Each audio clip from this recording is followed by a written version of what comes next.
যেমন মজা তেমন হেলদি। এই খাবারটা যারা অসুস্থ আছেন তাদের জন্য কিন্তু আরও বেশি ভালো। আর যারা ডায়েট করছেন তাদের জন্য তো একদম পারফেক্ট একটা রেসিপি।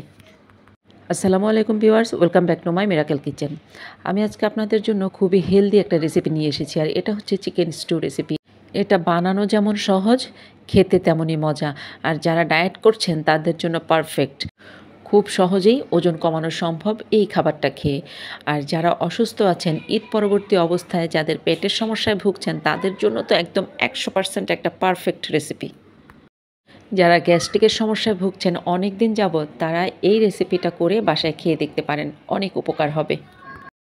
ডাক্তাররাও কিন্তু গ্যাস্ট্রিকের রোগীদের জন্য এই খাবারটাই সাজেস্ট করেন। তাহলে চলুন এই চিকেন স্টু রেসিপিটি দেখে নেই। চিকেন স্টু করার জন্য আমি এখানে একটা দেশি মুরগি নিয়েছি, একটু ছোট সাইজের। গলার হাড়, মাথা, কলিজা, গিলা ছাড়া পুরো মুরগিটাই নিয়েছি। যেহেতু রোগীর জন্য করছি আমি, এই জন্য আমি কিন্তু দেশি মুরগিটাই নিয়েছি। আপনারা ইচ্ছে করলে আপনাদের পছন্দ অনুযায়ী যে কোনো মুরগি নিতে পারেন। ফার্মের মুরগি নিতে পারেন, সোনালি নিতে পারেন, কক নিতে পারেন, যার যেটা ভালো লাগে। আমি মুরগিটাকে কেটে কুটে ধুয়ে খুব ভালোভাবে পরিষ্কার করে নিয়েছি। আর এর সাথে আমার আরও কিছু উপকরণ লাগছে, সেইগুলো হচ্ছে এখানে অল্প একটু কিছু সবজি লাগবে। এখানে অল্প একটু গাজর আছে, কিউব করে কেটে নিয়েছি। এখানে অল্প একটু বরবটি আছে, লম্বা লম্বা করে কেটেছি। আর এখানে একটা টমেটো আছে, 4 ফালি করেছি। আর এখানে একদম ছোট সাইজের 2টা আলু নিয়েছি, ছোট ছোট টুকরো করে নিয়েছি। তারপর এর সাথে আরও কিছু গুরুত্বপূর্ণ উপকরণ লাগবে, সেগুলো হচ্ছে এখানে কিছু অল্প করে পেঁয়াজ কুচি নিয়েছি, অল্প একটু রসুন কুচি, আর এখানে হচ্ছে অল্প একটু আদা কুচি। আর এখানে একদম ছোট সাইজের পেঁয়াজ নিয়েছি।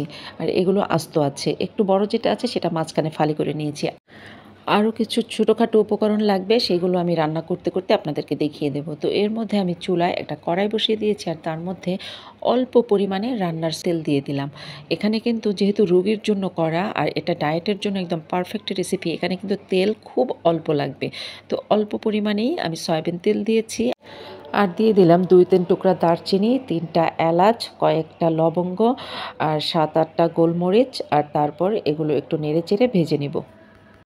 প্রায় 1 থেকে 1.5 মিনিটের মতো এগুলো নেড়েচেড়ে ভেজে নেব, সুন্দর একটা স্মেল ছড়াবে। আর তখন কুচি করে রাখা রসুন কুচিগুলো দিয়ে দেব। আর রসুন কুচিগুলো একটু নাড়াচাড়া করতে করতেই রসুনের সুন্দর একটা ফ্লেভার বের হবে। আর তখনই আমি এখানে আদা কুচিগুলো দিয়ে দিলাম, আর তারপরে এখানে পেঁয়াজ কুচিগুলোও দিয়ে দিলাম। আর এখন এগুলো একটু নেড়েচেড়ে নিলাম। এগুলো নাড়াচাড়া করতেই হঠাৎ মনে হলো তেজপাতা তো দিলাম না, একটা তেজপাতা দিতে হবে। তো আমি একটা তেজপাতা মাঝখানে টুকরো করে দিয়ে দিলাম। আর তারপর আবারও একটু খুব ভালো করে নেড়েচেড়ে নিলাম। আর এই সময়ে যে মুরগিটা আমি কেটে ধুয়ে পরিষ্কার করে রেখেছিলাম, সেই মুরগির মাংসগুলো সবটাই দিয়ে দিলাম। আর তারপর আবারও এগুলো একটু নেড়েচেড়ে একটু ভেজে নিতে হবে। কিছুক্ষণ নেড়েচেড়ে ঢাকনা দিয়ে ঢেকে রাখলাম। 5 থেকে 6 মিনিট ঢাকনা দিয়ে ঢেকে রাখলাম। ঢাকনাটা তুলে নিয়ে আবার একটু নেড়েচেড়ে নিলাম। এর মধ্যে চিকেনগুলো কিন্তু ভাজা হয়ে গেছে।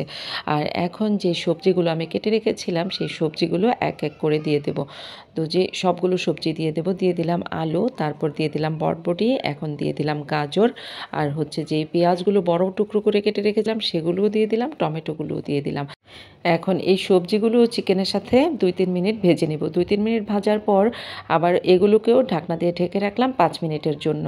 তো 5 মিনিট পর ঢাকনাটা তুলে নিলাম, এগুলো একটু ভালো মতো ভাজা হয়ে গেছে।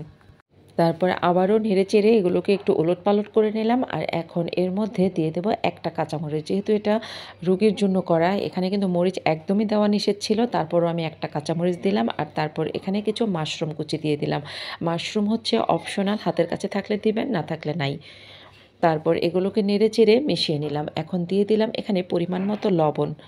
আর তারপর এখানে দিয়ে দিলাম খুব সামান্য পরিমাণে গোলমরিচের গুঁড়া। আর এখন হাতা দিয়ে নেড়েচেড়ে খুব ভালোভাবে মিশিয়ে নিলাম। এখন এর মধ্যে পানি দিয়ে দেব। একটু বেশি পরিমাণেই পানি দিতে হবে। এখানে ইচ্ছে করলে আপনারা গরম পানিও দিতে পারেন, ঠান্ডা পানিও দিতে পারেন। তো আমি এখানে 3 কাপ পরিমাণ পানি দিয়ে দিলাম। পানিটা হবে চিকেন আর সবজিগুলোর সমান সমান যাতে থাকে পানিটা, এমন পরিমাণে দিলেই চলবে। আর তারপর ঢাকনা দিয়ে ঢেকে রাখলাম প্রায় 15 মিনিটের জন্য। এই 15 মিনিটের মাঝে ২-১ বার কিন্তু ঢাকনা তুলে নেড়েচেড়ে দিব। আর চুলার আগুনটা থাকবে মিডিয়াম টু লো হিটে। এই 15 মিনিটেই ঝোলটা কিন্তু পরিমাণ মতন কষানো হয়ে যাবে। তো আর আলুগুলোও সিদ্ধ হয়ে যাবে। যখন পরিমাণ মতন কষানো হয়ে যাবে তখন এর মধ্যে কিছু ধনেপাতা কুচি দিয়ে দিতে হবে।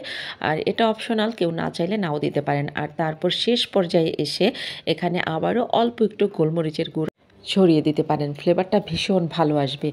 তো রান্নাটা কিন্তু একদম কমপ্লিট হয়ে গেছে। এখন আর কোনো কিছুর অপেক্ষা নাই। আর ঝোলটা যদি আরও একটু বেশি রাখতে চান আরেকটু বেশি রাখবেন। তবে আরেকটু কম রাখা যাবে না। এটুকু ঝোল কিন্তু দরকার। আর এটা হচ্ছে রোগীদের খাবার। আর এইটুকু ঝোল তাদের জন্য প্রয়োজন। রান্নাটা কমপ্লিট করে এখন আমি এই চিকেন স্টুটা একটা সার্ভিং ডিশে তুলে নিচ্ছি। দেখুন তো, দেখতেও কিন্তু ভীষণ ভালো লাগছে। এখানে যদিও হলুদ মরিচ কিছু নেই, কিন্তু তারপরেও কালারটা কিন্তু দারুণ এসেছে। তেজপাতা আর দারচিনিগুলোকে তুলে নিলাম। আমি যেকোনো কিছু থেকেই তেজপাতা আর দারচিনিগুলোকে এভাবে তুলে নিই। কারণ এগুলো রেখে দিলে এগুলোর সেন্টটা কিন্তু আরও স্ট্রং হয়ে যায়। তো আমার আজকের এই চিকেন স্টু রেসিপিটা যদি আপনাদের কাছে ভালো লেগে থাকে তাহলে প্লিজ আমার চ্যানেলটা সাবস্ক্রাইব করে রাখবেন পরবর্তীতে আরও সুন্দর সুন্দর মজার মজার রেসিপি পাওয়ার জন্য। আপনাদের যদি এরকম কোনো রুগী থেকে থাকে তেল ঝাল খাওয়া যাবে না, তাদের জন্য আপনারা এই চিকেন স্টুটা রান্না করে নিয়ে যেতে পারেন। ভীষণ উপকার হবে, অনেক হেলদি একটা খাবার। আজকের এই ভিডিওটা এখানেই শেষ করছি। আবার দেখা হবে আপনাদের সাথে নতুন কোনো রেসিপি নিয়ে, নতুন কোনো ভিডিওতে। ততদিন আপনারা ভালো থাকবেন, সুস্থ থাকবেন, মিরাকেল কিচেনের সাথেই থাকবেন। আল্লাহ হাফেজ।